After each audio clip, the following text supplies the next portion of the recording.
Bom, eu acho que é mais ou menos isso, né, clã? Eu ia dar uma pincelada ali, porque eu não sei se vocês lembram, mas nesse ano foi o ano que aconteceu uma das coisas com que a gente tinha a maior expectativa na face da Terra, que é o lançamento do Master Duel. Eu ia comentar isso lá no começo do ano, mas ia embolar demais e eu ia ficar puto. Acho que você tem que ter calma porque o jogo acabou de lançar, cara. Só tem um ano só.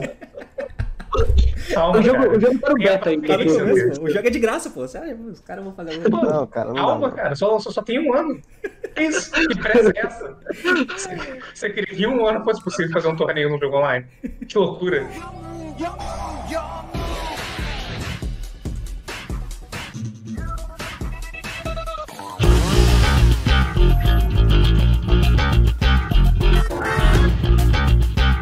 Fala aí, galera, eu sou o Tei e seja bem-vindo à Retrospectiva. Sim, meus amigos, estou aqui para poder mostrar para vocês um pouco, na verdade tudo, da retrospectiva do ano do Yu-Gi-Oh! Já é uma passagem tradicional aqui no canal, com muito orgulho, diga-se de passagem, onde fazemos um podcast. Sempre eu e o Paulo participamos, com alguns outros convidados que eu picoto aí no decorrer dos anos. Gravei a retrospectiva do ano junto com o Paulo PJ, o Judeu e o Rapsodo. Lembrando, lá no Spotify, afinal de contas isso seria um podcast, foi gravado com esse objetivo, eu postei o podcast inteiro, com pouco mais de 1 hora de duração. Não tá ligado que eu tenho um podcast no Spotify? Dá uma olhada nesse link aqui em cima pra você poder acompanhar. Você pode ouvir ele inteiro. Aqui no YouTube eu vou postar um pouco picotado, colocando umas imagenzinhas ou outras. A gente vai acompanhar a primeira parte do formato, que se não me falha muito aqui a memória, a gente vai dividir em 4 etapas, para eu dividir em 4 vídeos postados, onde o primeiro vai ser em volta ali do começo do ano, ou seja, o final do formato do começo do ano, que veio do fim do ano passado. Inclusive, se você não sabe como estava o formato do ano passado, tem a retrospectiva do ano passado para você acompanhar, dar uma olhada aqui em cima, mas a gente vai falar um pouquinho por cima, tá? Até chegar ali pré-Despia. Tem o formato com Despia, tem o formato depois, antes de pote, e aí tem as misturas de pote, depois do Tiara Tier 0, eu acho que dá pra dividir bem aí, pelo menos em 5 partes, mas eu vou dividir em 4 mais ou menos. Então hoje vamos acompanhar a primeira parte dessa retrospectiva. Lembrando que se você quiser acompanhar tudo, passe no Spotify, se for ver pelo YouTube, acompanha pra ver picotado aí as partes individuais. Dito isso, vamos acompanhar a retrospectiva, porque o assunto é esse, meus amigos, partiu, então vamos lá! É claro que eu preciso te desejar um Feliz Natal, né? Muito obrigado a todos que estiveram aí comigo durante todo esse ano. Esse final de ano foi um pouco turbulento no sentido de conteúdo postado, mas eu prometo que quando chegar o meu computador novo aqui, né? Eu fiquei um pouco desanimado, mas quando chegar o computador novo, vou voltar a fazer os vídeos aí na frequência que vocês já estão acostumados aqui no canal, com vídeos produzidos diariamente, tanto nesse canal quanto lá nos canais de jogos comentados também, certo? Mas muito obrigado a todos que me acompanharam nesse ano inteiro aí, né? Todo mundo que migrou e se de alguma forma se sentiu tocado a ponto de participar desse novo canal aqui, saíram dos canais antigos, tinham sido hackeados, que aconteceram alguns problemas, vieram pra esse canal aqui. Muito obrigado a todo mundo que me acompanha, galera, vocês são foda, muito obrigado mesmo, tenham todos aí um Feliz Natal, espero que o ano de vocês tenha sido legal, ou não, depende, e que o próximo ano seja melhor do que esse. A gente sempre fala isso, mas sempre é pior, impressionante, mas eu desejo que o teu ano seja bom. Muito obrigado, Feliz Natal, passe o tempo com a família de vocês, ou não, e é isso, Feliz Ano Novo, valeu, agora sim, ouça!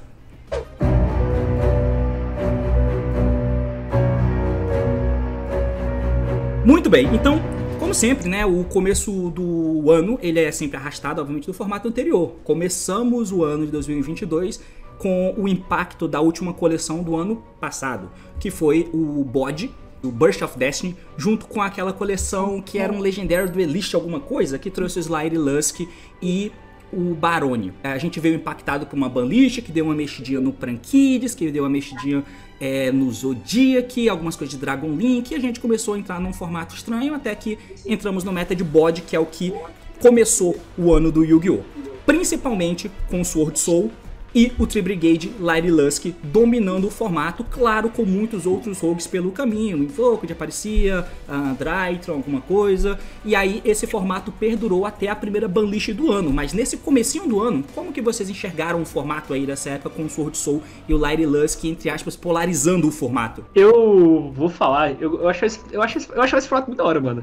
Porque, tipo, uma coisa que eu tinha a impressão que todo mundo gostava muito do Sword Soul e achava que o Sword Soul era o melhor deck, sendo que claramente eu achava que o Bird era superior, tipo, o Bird era completamente insano, mas eu lembro que no comecinho do ano tava todo mundo, tipo, puxando muito saco pro Sword Soul, falando que o Sword Soul era insano.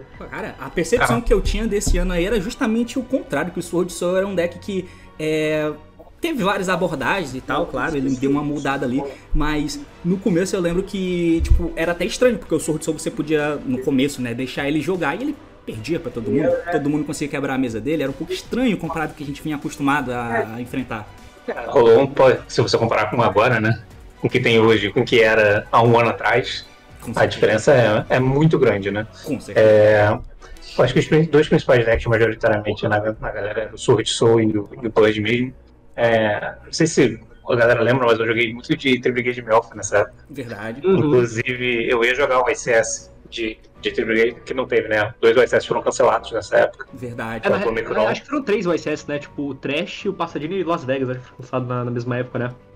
Tinha o Trash também, é verdade. O Trash, inclusive, os dois que eu ia, né? E o Trash, inclusive, eu ia jogar também. É verdade.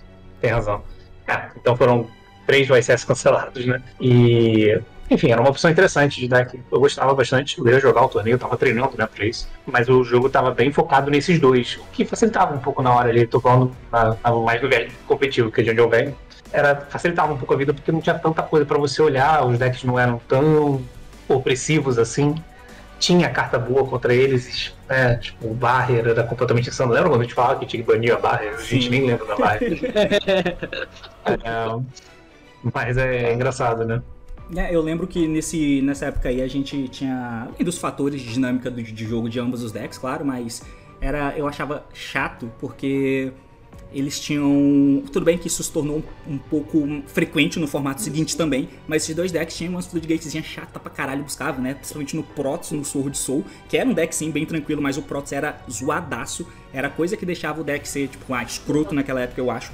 E ele comia, inclusive, Drytron e PK, graças a Deus. E o Nubird tinha a estátua, né, por causa do Simorgh, que era as Floodgates bem presentes no metagame, apesar de eu ter achado que o metagame era até ok nessa época. E aí a gente já entra no primeiro período, né, que é o primeiro grande acontecimento do ano, que é justamente a Banlist, que veio ali por meados de janeiro, já no começo desse ano, e mexeu exatamente nisso, no Sword Soul, banindo o Protoss, no Bird, banindo o Simorgh e limitando o Starling. Foi esses os hits que aconteceram nesses dois principais decks do formato. Além de ter banido a Iva lá no Drytron, porque, né, e baniram o Imperial Order também. Esses foram hits de banimento, e aí teve algumas cartas que saíram da lista. Snow voltou nessa época, sabe-se lá Deus por quê. O Skill Drain né? Nossa, quem imaginaria que Snow voltando ia dar merda, né? Quem imaginaria? Teve o Skill Drain do A3, e aí eles colocaram o Fusion Dash em semi-limitado, porque o meta também teve um impacto do DPL naquele começo, né? Não tanto quanto no formato seguinte, por essa banlist, mas tinha também essas questões do Fusion Dash em Anaconda, e aí no Invoked, que era alguns dos decks mais antigos que a gente queria que tivesse hits, teve um Nadir semi-limitado. Enfim, isso por si só foram hits ok que eu achei no Sword Soul e no Bird, mas não é isso que de fato impactou o meta, né? Porque foi bem quando chegou também a coleção do Grand Creators, que trouxe o Exosisters, o Punk, mas principalmente o Brave Token. Isso foi um divisor de águas do cacete ali no formato no começo do ano, né? Com certeza, e tipo, junto da Grand Creators, pouco tempo depois eu lembro de ser a Battle of Chaos também, que trouxe umas cartas que também, tipo, eram muito boas principalmente pra, tipo, o deck de Brave Token, como por exemplo o Joe of Chaos, né? Que acho que foi uma das cartas que mais teve impacto esse ano, principalmente por causa da atrocidade que apareceu, que era tipo Based, né? E tipo, esses decks aí de 60 cartas que começaram do nada a surgir. O Brave mudou tudo, né? Inclusive, tá valendo, né? Pode usar, Brave, não sei se todo mundo sabendo. As pessoas não esquecem, né? Vale, tem de cada. Tá podendo usar. E foi, acho que desde então, né, acho que foi fevereiro aí que lançou o Brave, até o lançamento do Sprite ali, foi um formato completamente dominado por aonde que eu vou usar essas cartas aqui de Brave. Porque ao mesmo tempo que elas eram push, elas eram negações, ela parava hand trap, enfim, muito versáteis, né? E como o power level do jogo estava um pouco menor nessa altura, né, em comparação com agora, fazia sentido você procurar coisas assim. E foi a partir daí também que os decks de DPE começaram a surgir com mais força. E não só isso, eu também lembro que a partir dessa época foi quando o Scythe começou a ficar insuportável, né? Então, tipo, foi junto com o Brave que a gente começou a ver Scythe em todo lugar. Exato, ficou um pouco engessado até, né, porque justamente por ser uma engine splashable como era o Brave Token, ele começou a invadir ali uns decks, claro, que tinham os principais do meta e tal, mas meio que qualquer deck que usasse essa porra aí, unindo ao Fibre, unindo a Anaconda, você podia chegar com cartas bem desconexas, que era o deck do 7 que o Paulo usou por um tempo ali, inclusive, né, que você usava o Cyburstzinho, fazia jogadinha, tem a negação, tem a Anaconda, tem o Scythe, Lock. E ficou um pouco engessado nesse sentido, né? E era aberto também, né? Começou a abrir, tudo bem que ele abriu um pouco mais pra frente, mas começou a abrir, ficou um pouco estranho. Mas outra coisa que o Brave Toast trouxe também, que foi bem impactante, é que na última banlist antes dessa, tinha tido o hit lá no Miau Miau limitado. E o Prankids tinha dado uma sumida do meta, até porque os decks que a gente falou antes, Sword Soul e o Bird, eram novos. E aí o Prankids ficou em segundo plano, apesar de ser um pouco viável, mas estava bem mais frágil, obviamente. Com o Brave Token, boom, de repente você fazia a jogada inteira passar. E o Prankids começou a entrar de novo com força no metagame a partir daqui, né? E foi uma guinada que, pelo menos eu, na época, não esperava tanto. Eu tava com muito medo nessa época do PK, que era o deck bizarro que usa o Brave, enfim. Acabou que ele, até porque a gente vinha do PK sendo muito usado no ACG, né? A gente tinha um parâmetro pra olhar. Com o Brave, PK, mano, tava dominando o metagame por lá. Por aqui aconteceu tudo muito diferente, né? Mais uma vez que o OCG e TCG são completamente antagônicos aí. Inclusive esse ano foi muito engraçado nesse sentido de pegar uns decks que foram muito bons no Japão e que não performaram, tipo, nem tanto quanto a gente esperava aqui no TCG, né? Tipo, eu consigo lembrar do Sprite e do PK, principalmente, né? Eu acho que a questão do OCG pro TCG é o grande maxi que existe lá. Enquanto tu pegava as decklists que existiam lá, tu via o PK dominando por quê? A gente podia começar, mas tu tinha chance de comprar cartas que te deixavam perder, né? Já que o Loki existia lá também. Aqui não, o PK era de segundo, o PK não tinha deck. O PK perdia pra qualquer deck que começasse. Então esse foi o grande diferencial do Prankids pro PK aqui, já que o Prankids podia usar 1 bilhão de deck. Existir, te dá a possibilidade de tomar um lock, talvez fosse quando o cara faz muito volume, tu compra a carta e não morrer na volta, que é o que acontece. Mas eu acho que isso fez o pessoal migrar pro Prankids, porque o Prankids, além de dar um lock, usava o Brave Tag, comprava uma carta e usava o Brave Token, e fazia DPE com você, blá blá blá. Eu acho que foi isso que fez a diferença do formato, e o Prankids é ligeiramente melhor. A gente teve esse período aí, né, com essa ruma de deck com o Scythe, DPE e Brave e seus amigos, cabia em muita coisa diferente. E tudo começou a se amontoar um pouquinho pra frente, né, com o Battle of Chaos, como o Judeu falou aí, com o Illusion of Chaos, que te ajudava muito a conectar tudo, né, já que você chegava na Anaconda, no Scythe, no Artefato, e todos eles são genericão ali. E a gente pode emendar um pouco, já um pouco pra frente, né, com as coleções de Ghost, se eu não me engano, e também com a coleção que trouxe a nova Punk, porque eu acho que o formato foi muito parecido nesse período todo, né? Porque a banlist seguinte que veio dar hit no Prankids, ela só foi lançada ali por maio. Então, você teve o lançamento da coleção que trouxe o Punk novo, né? O Dear Note, que meio que só exponenciou, né, essas jogadas que já existiam. E aí, inclusive, colocou o Causule bem em evidência no formato, mas a gente coexistiu nesse formato por um longo tempo, né? Cerca de 4 meses.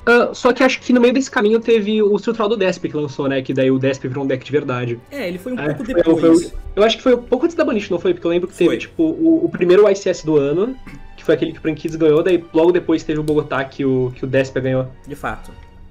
Meio que o Yu-Gi-Oh! Pode ser considerado a partir daí, né? Eu acho, talvez, porque foi quando de fato voltaram os torneios presenciais.